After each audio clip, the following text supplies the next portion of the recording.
Mengetahui rahasia yang tersimpan di balik tata letak Ka'bah, berarti memiliki kunci untuk mengungkap lintasan sejarah umat manusia. Itulah yang menjadi tujuan Ibrahim, sang bapak agama Samawi, ketika mendesain tata letak Ka'bah. Ia tidak hanya membuat rumah Tuhan ini sebagai tempat ibadah bagi umat manusia dari segala penjuru dunia, tapi juga menjadikannya sebagai tempat syarat dengan simbol-simbol teramat penting, yang dapat menuntun umat manusia mengetahui asal-usulnya. Berikut ini fakta dan simbol-simbol yang terdapat pada Ka'bah. Ka'bah adalah satu-satunya bangunan suci dan bersejarah di bumi yang sadar realita geografisnya, dengan mengacu pada utara sebenarnya bukan utara magnet. Tata letak Ka'bah menunjukkan fakta bahwa ia mengikuti poros bumi yang miring 23,4 hingga 23,5 derajat dari garis tegak lurus ekliptika. Ini kejujuran dan hal fundamental yang ditanamkan Nabi Ibrahim dalam konsep desain yang ia terapkan pada tata letak Ka'bah. Tentu saja, ketika Nabi Ibrahim memilih mengacu pada titik utara sebenarnya, bukan utara magnet yang semu, ia memiliki tujuan pasti. Secara filosofis, dengan mengacu pada titik utara sebenarnya, ia ingin menunjukkan bahwa Ka'bah yang ia bangun didasari oleh konsep dan fakta-fakta yang real, nyata, bukan semu ataupun imajinatif. Dan bahwa hanya dengan mengikuti konsep fundamental tersebut maka, simbol-simbol yang ia benamkan dalam desain tata letak Ka'bah, dapat terungkap. Dengan mengadopsi kemiringan poros bumi, tata letak Ka'bah menempatkan makam Ibrahim tepat di arah utara sebenarnya. Jika mengacu pada arah utara magnet bumi, letak makam Ibrahim menjadi tidak tepat berada di sebelah utara. Lalu, apa yang ingin disimbolisasi Nabi Ibrahim dengan meletakkan makam Ibrahim di sisi utara Ka'bah? Dalam bahasa Arab, kata makam berarti tempat, lokasi, atau posisi. Jadi secara harfiah, makam Ibrahim dapat dimaknai tempat Ibrahim, lokasi Ibrahim, atau posisi Ibrahim. Pada bagian dalam makam Ibrahim, ada yang disebut jejak kaki Ibrahim, yang selama ini orang anggap sebagai tempat Nabi Ibrahim berdiri ketika membangun Ka'bah. Tapi tampaknya cerita ini hanyalah mitos saja. Saya melihat bahwa tujuan Nabi Ibrahim menempatkan makam Ibrahim di sisi utara Ka'bah, adalah untuk merepresentasi sisi utara, di mana ia pernah memijakkan kakinya, atau lokasi di mana ia pernah berada dan bereksistensi. Untuk mengetahui di mana wilayah utara yang dimaksud, diperlukan peninjauannya menggunakan konsep interpretasi posisi jarum jam sebagai penentu arah mata angin. Jam 6 pagi mengacu pada arah timur tempat terbit matahari. Ujung timur berada di wilayah Tuvalu. Bahkan, Al-Quran tampaknya mengisyaratkan nama Tuvalu dalam bentuk kata Tuwalu, yaitu pada surat Al-Baqarah ayat 15, yang berbunyi, hanya milik Allah timur dan barat. Kemanapun kamu menghadap, di sanalah wajah Allah. Dalam kalimat ini, Tuwalu bisa bermakna menghadap, atau hadapan, atau depan. Dan ini selaras dengan letak Tuvalu sebagai negeri yang paling depan atau paling awal mengalami terbit matahari. Itulah mengapa nama seperti Tuvalu, atau Tuwal, yakni kota di Maluku, kita temukan digunakan sebagai nama toponim di bagian timur. Jam 6 petang mengacu pada arah barat tempat terbenam matahari. Ujung paling barat tempat terbenam matahari adalah di wilayah Al-Maghribi, Maroko. Dengan demikian, jam 12 siang mengacu pada utara. Titik tepatnya berada di wilayah Bangladesh. Hipotesis ini bukan asal-asalan. Faktanya, di Bangladesh yang saya hipotesiskan telah ditetapkan orang-orang di dunia kuno sebagai zona Siang, terdapat Sungai Siang atau Siang River, yang merupakan nama lain dari Sungai Brahmaputra. Ini adalah sungai terbesar di wilayah ini. Mengalir dari Tibet melintasi India, Bangladesh dan bermuara di Teluk Benggala. Demikianlah, apa yang ingin disimbolisasi Nabi Ibrahim dengan menempatkan makamnya di sebelah utara Ka'bah, adalah tentang eksistensinya di wilayah Bangladesh. Mengenai bukti-bukti eksistensi Nabi Ibrahim di wilayah Bangladesh, akan saya ulas khusus di video lainnya. Sekitar 4200 tahun yang lalu, ketika Allah memerintahkan Nabi Ibrahim hijrah meninggalkan wilayah Timur Tengah, saat itu, terjadi bencana kekeringan yang dahsyat. Hal ini dibuktikan oleh temuan para ahli yang mengatakan bahwa akibat kekeringan itu, Jazirah Arab ditinggalkan hingga kosong tak berpenghuni selama sekitar 300 tahun. Dalam artikel John Noble Wilford yang berjudul Collapse of Earliest Known Empire, disebutkan bahwa suatu tim arkeolog, geolog, dan ilmuwan tanah telah menemukan bukti yang tampaknya memecahkan misteri penyebab keruntuhan tiba-tiba Kekaisaran Akkadia sekitar 4.200 tahun lalu. Kekaisaran Akkadia, menurut mereka, dilanda kekeringan 300 tahun dan benar-benar mengering. Sebuah analisis mikroskopis kelembaban tanah di reruntuhan kota-kota Akkadian, di tanah pertanian utara, mengungkapkan bahwa serangan kekeringan berlangsung cepat dan konsekuensinya parah, mulai berlangsung sekitar 2200 sebelum Masehi. Pengamatan keramik dan artefak lainnya sebagai pelacakan bukti keberadaan orang Akkadia di Tel Leilan dan kota-kota utara lainnya, menunjukkan fakta pada para arkeolog tentang adanya kesenjangan 300 tahun dalam pendudukan manusia di Tel Leilan dan kota-kota tetangga. Interval tanpa tanda-tanda aktivitas manusia tersebut dimulai sekitar tahun 2200 sebelum Masehi. Dalam artikel Nigel Hawkes berjudul, Bronze Age Cities May Have Been Destroyed by Comet, dipaparkan dugaan dari para ilmuwan bahwa bencana alam yang menimpa peradaban zaman perunggu di banyak bagian dunia mungkin merupakan dampak dari komet atau meteorit yang menabrak bumi. Bukti yang paling menarik datang dari Dr. Mary Agnes Courty, seorang ahli dalam studi mikroskopis tanah dan sedimen, melaporkan bahwa sampel dari 3 wilayah di Timur Tengah, diambil dari tingkat yang sesuai dengan periode sekitar 2200 sebelum Masehi ketika ada perubahan iklim yang tiba-tiba, berisi bola kecil dari bahan kalsit yang tidak diketahui di bumi tetapi ditemukan dalam meteorit. Robert Matthew, dalam tulisannya, Meteor Clue to End of Middle East Civilizations, mengatakan, para ilmuwan telah menemukan bukti pertama dampak meteor yang menghancurkan di Timur Tengah yang mungkin telah memicu keruntuhan misterius peradaban lebih dari 4.000 tahun yang lalu. Studi gambar satelit Irak Selatan telah mengungkapkan depresi melingkar selebar 2 mil yang menurut para ilmuwan menanggung semua ciri dari sebuah kawah tumbukan. Hal ini menunjukkan bahwa, pada masa lalu, Timur Tengah telah diserang oleh meteor dengan kekerasan setara dengan ratusan bom nuklir. Pada hari ini, kawah tersebut terletak pada apa yang seharusnya menjadi laut dangkal 4.000 tahun yang lalu. Efek bencana ini dapat menjelaskan misteri mengapa begitu banyak budaya awal mengalami penurunan tiba-tiba sekitar 2300 sebelum Masehi. Termasuk di antaranya kehancuran budaya Akkadia di Irak Tengah, akhir dinasti kelima Kerajaan Lama Mesir, dan hilangnya ratusan permukiman awal di Tanah Suci secara tiba-tiba. Jadi, jika Nabi Ibrahim telah kita ketahui hijrah ke arah timur, ke wilayah Bangladesh yang basah dengan curah hujan yang tinggi, lalu, kemana Nabi Ismail hijrah? Dalam riwayat agama Samawi disebutkan, Nabi Ismail pernah menghuni Makkah, tempat ia ditinggalkan ketika bayi bersama ibunya Hajar, tetapi ketika bencana besar datang melanda, tentu saja ia diperingatkan Nabi Ibrahim untuk segera menyingkir meninggalkan wilayah Timur Tengah.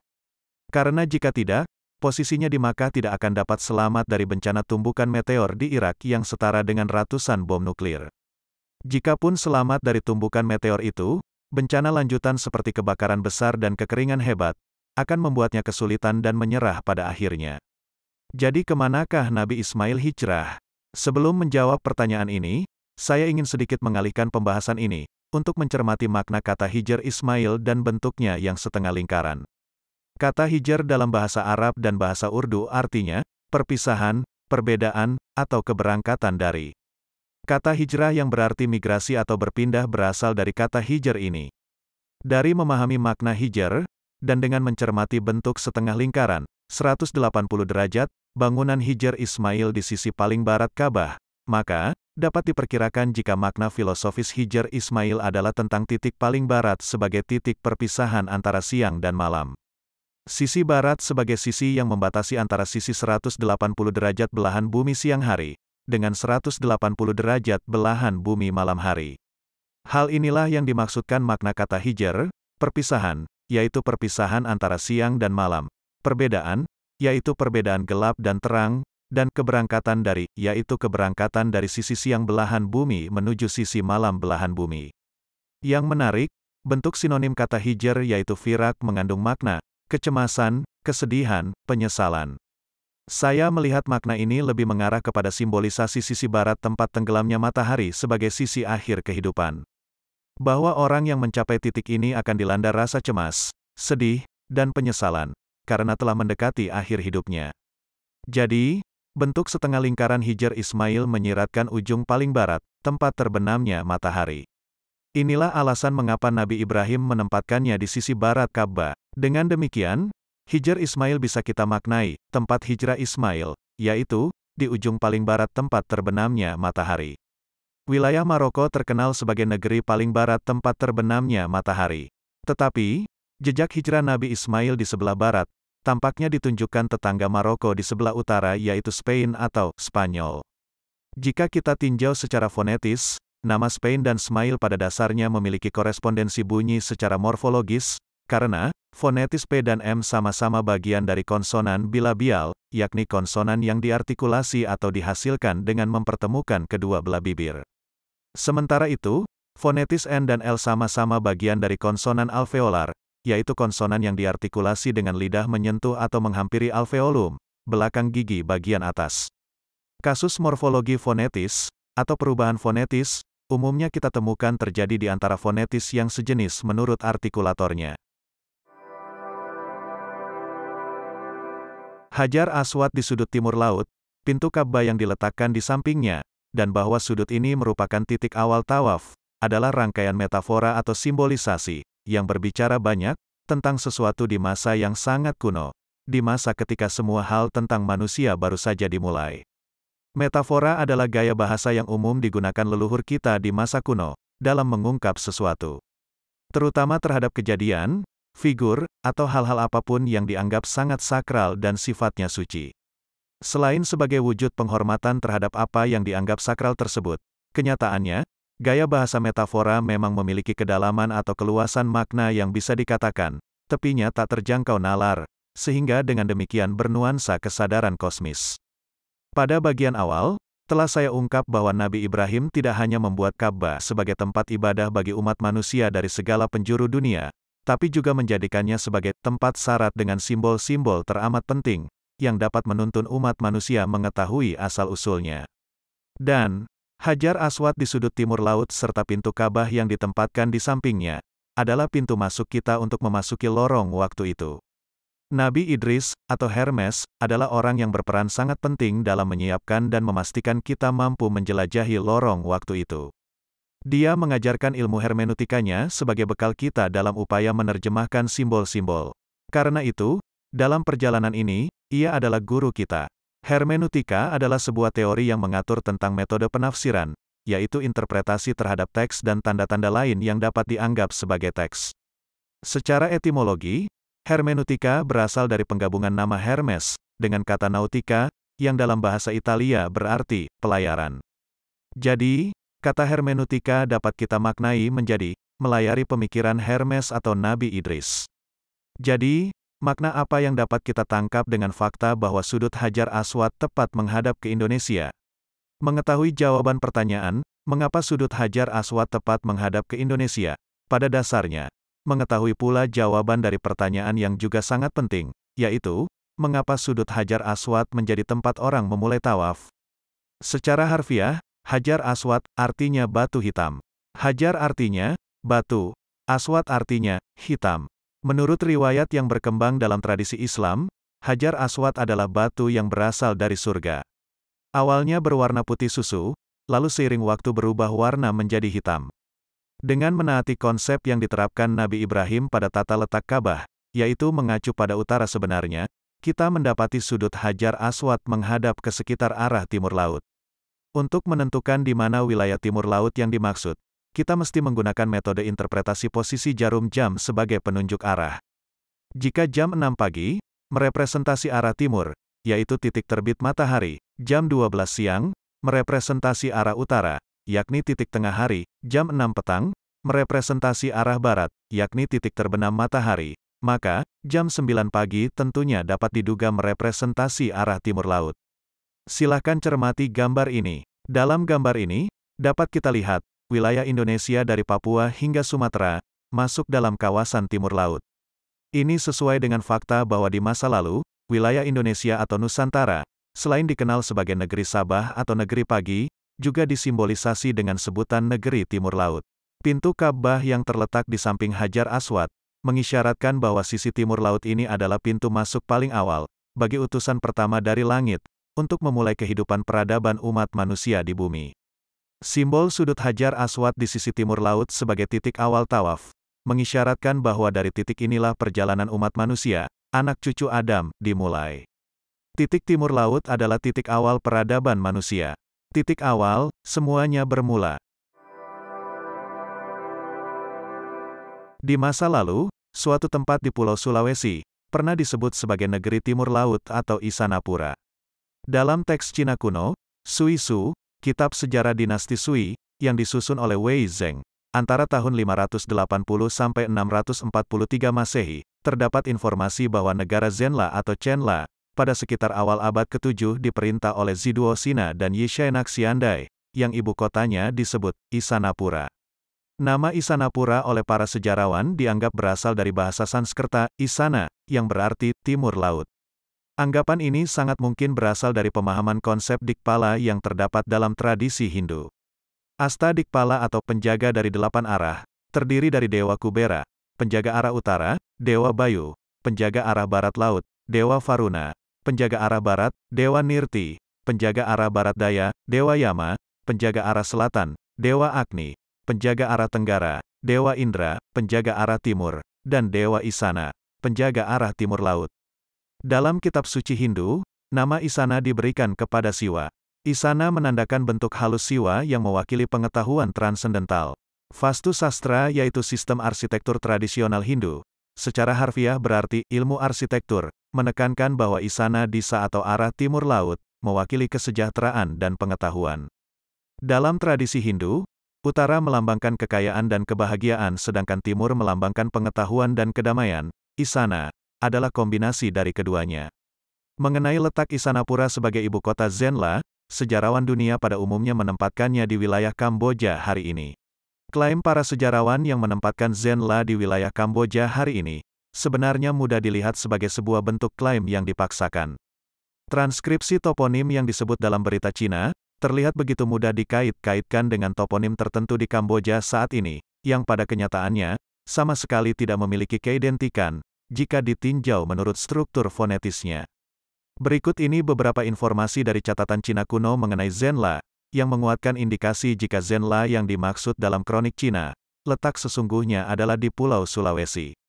Dalam artikel mengenai Zenla di halaman chinaolage.de disebutkan sebagai berikut, ibu kota Zenla selain disebut Isanapura pernah pula disebut Wuge, yang dalam buku Zufanzi disebut Luwu.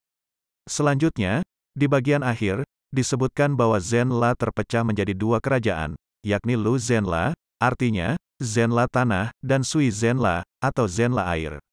Lu Zenla juga disebut Wendan, atau Polo. Toponim Wuge, Luwu dan Polo yang disebut dalam artikel tersebut, jika dicermati, terlihat identik dengan entitas nama wilayah yang ada di Pulau Sulawesi. Nama Wuge dapat kita lihat identik dengan Wugi atau Ugi, yakni bentuk kuno dari nama Bugis, sementara nama Luwu jelas identik dengan Luwu, yaitu kerajaan tertua dan terbesar di Pulau Sulawesi. Adapun nama Polo dapat kita lihat identik dengan Palu, yang merupakan nama ibu kota Sulawesi Tengah pada hari ini. Demikianlah, singkat cerita, negeri timur laut yang diisyaratkan oleh letak Hajar Aswad, di sisi timur laut Ka'bah, merujuk pada suatu tempat di Pulau Sulawesi. Saya bisa katakan di sini, tepatnya yaitu di Gunung Latimojong. Hajar Aswad yang berarti batu hitam, persis sama, dengan makna nama tradisional Gunung Latimojong, yaitu buntu batu lotong, yang artinya gunung batu hitam. Masyarakat lokal yang hidup di kaki gunung umumnya menggunakan nama ini untuk menyebut Gunung Latimojong. Hajar Aswad dalam riwayatnya, disebut berasal dari surga. Ini juga, ada kesamaan dengan makna nama puncak tertinggi Latimojong yaitu, Rante Mario, yang artinya, tanah bahagia.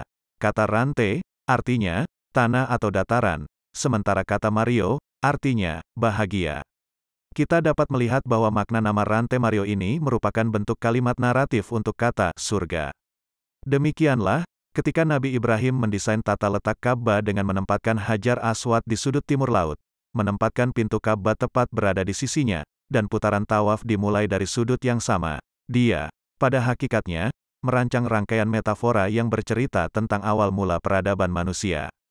Di mana itu dimulai, siapa yang memulai, dan bagaimana itu kemudian berkembang. Demikian hal yang perlu untuk saya sampaikan dalam kesempatan ini. Dalam video selanjutnya, insya Allah, saya akan membahas lebih detail mengenai Gunung Latimojong dan kaitannya dengan Tanah Suci Sambala. Serta, yang juga sangat penting, yaitu eksistensi Hawa sepeninggal Nabi Adam, di Gunung Latimojong. Dikenal dengan nama Nenek Mori yang artinya nenek pagi, yang kemudian, di dalam tradisi budaya bangsa kuno lainnya, dikenal sebagai Dewi Usas di mitologi India, Uzza di budaya Arab kuno, ataupun Dewi Aurora di dalam budaya Romawi. Semua itu pada dasarnya memiliki makna yang sama, yaitu, Dewi Fajar atau Dewi Pagi. Jika ada yang ingin ditanyakan, jangan ragu sampaikan di kolom komentar. Dan jangan lupa subscribe, agar tidak ketinggalan video-video selanjutnya.